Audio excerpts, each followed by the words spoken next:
Start here. I would tell Coach Bowles over there. It's a good job, man. Those guys.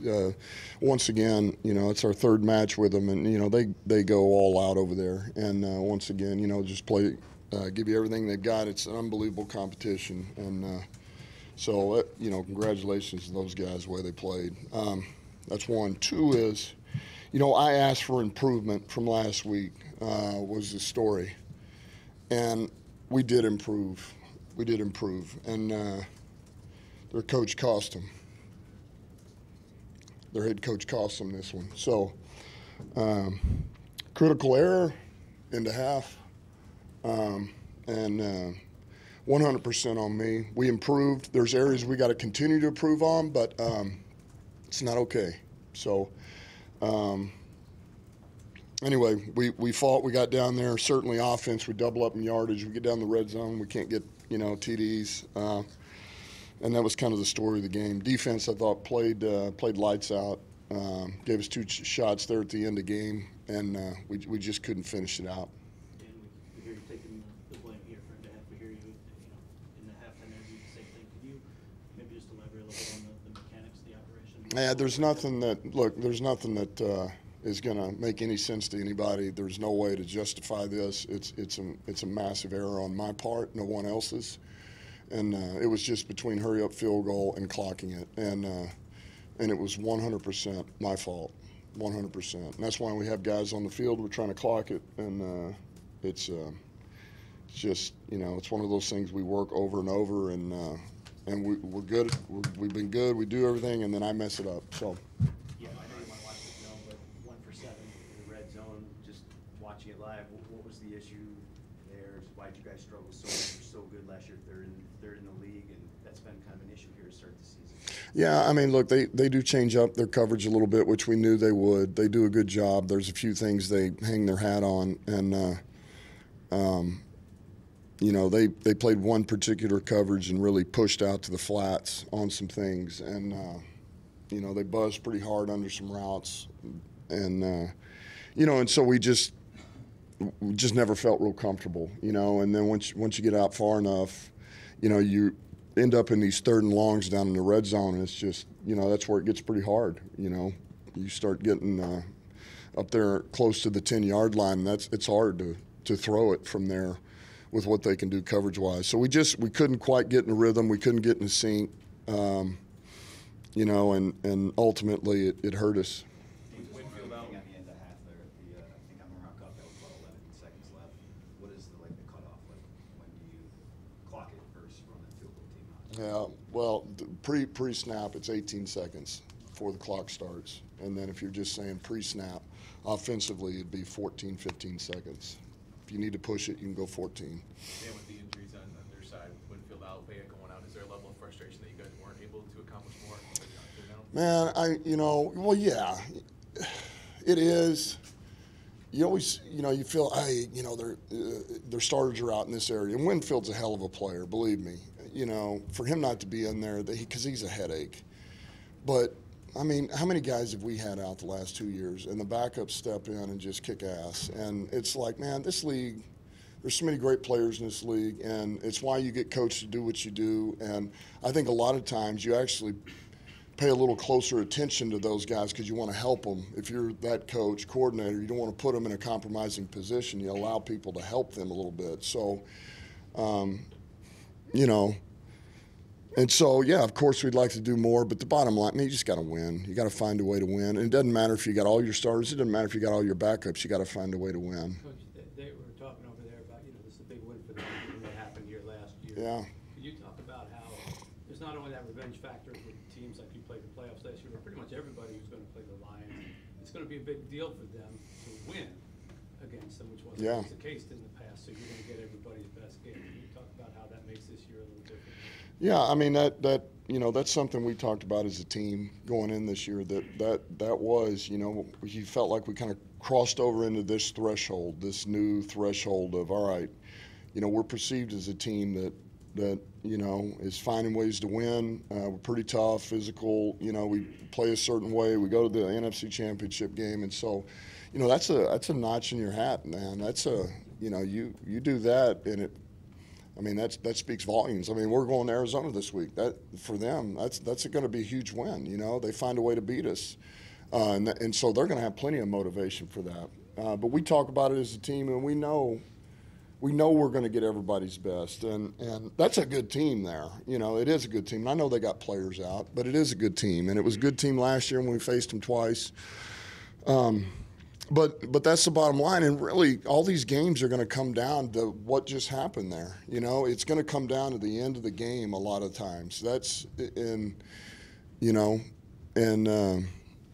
so that's the world we're in. You know, and our guys know that. They know that.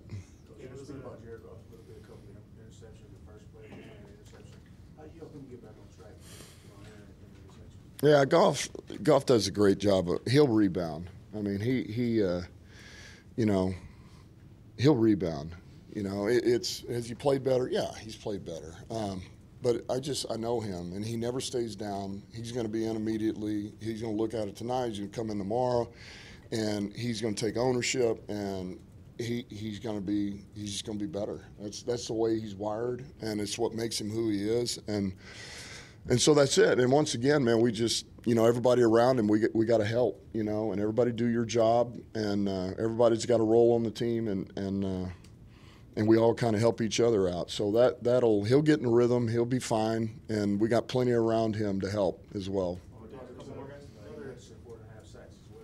One off the franchise record. Yeah, yep. Why do you think he was able to break through today? What does that do for him? This type of performance. Well, you know, once again, Hutch. I mean, his amount of growth. You know, it goes without saying, his motor is unbelievable. I mean, this guy is, you know, to be able to play at the rate that he plays at that intensity for that many snaps in a game it's rare. And then on top of that, he's got talent, and he's continued to develop his different moves. I mean, he's got different moves now. He's developed, you know, he's got the long arm, he's got the spin, he can dip and rip, he can chop, he can swat. And so if you ever get one-on-one, I mean, he's going to eat you up. I mean, more times than not. And I would say they held the ball a little bit more today than what we saw last week. I mean, these guys tried to push it a little bit more, 5-step. And early, I didn't feel like they were helping on some of the passes, whereas the game got later, they were not going to allow that anymore, and they chipped and nudged, and so he's having to try to beat double teams. But he's a force right now. He's a force. You had an opportunity to kick a 59. You had an opportunity to kick a 59-yard field goal early in the fourth quarter. They had just come off a scoring drive. How much did that impact your decision there? How much do you think about letting Jake go there? Yeah, it really didn't. It really didn't enter my.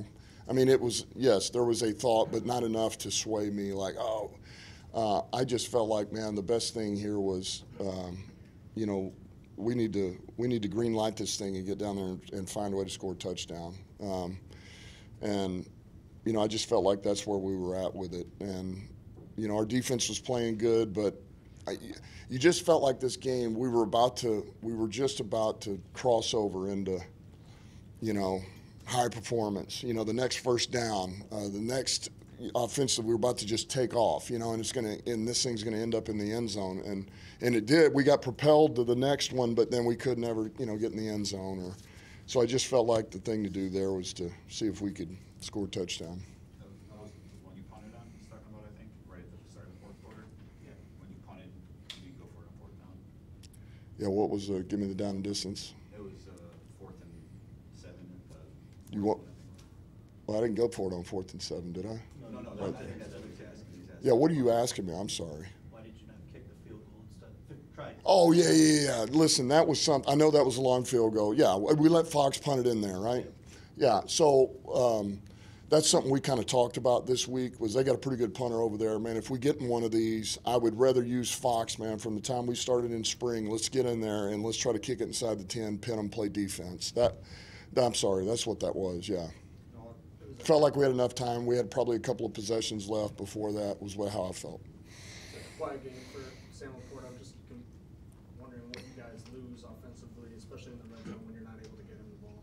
Yeah, I mean, well, we lose points, you know, which is kind of why you're asking what it is. But, you know, we have things in for Sam. You know, we called one of them early, and they did a good job on him. And then we dumped it down to Gibbs, and, you know, we made pretty good yardage there. So we have stuff in for them. They did a good job. You know, they covered things well. And so much of what we're about when you get down there is if it's not there, you check it down, and, man, we knife the defense and just try to, you know, chip away at it until you can get in there and then either run it in or throw it in. So, you know, we weren't great at that early in the game, but we got better. But Laporta will be fine. You know, he's going to be fine, and we know, you know, there's a place for him here. We got to get him the ball a little bit, and you know, we got the guys here, so we'll clean ourselves off and move forward.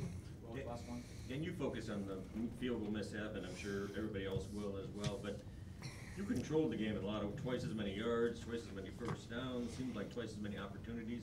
Are you gonna beat yourself up over some of the other things that happened, some of the other mistakes? Like Oh, sure. Yeah, sure. I mean, look, there's plenty of things that we got to clean up. Absolutely. But, you know, listen, man, you got to take ownership, and this game's no different than anything else. And the players got it hard enough as it is, going toe-to-toe with a good opponent.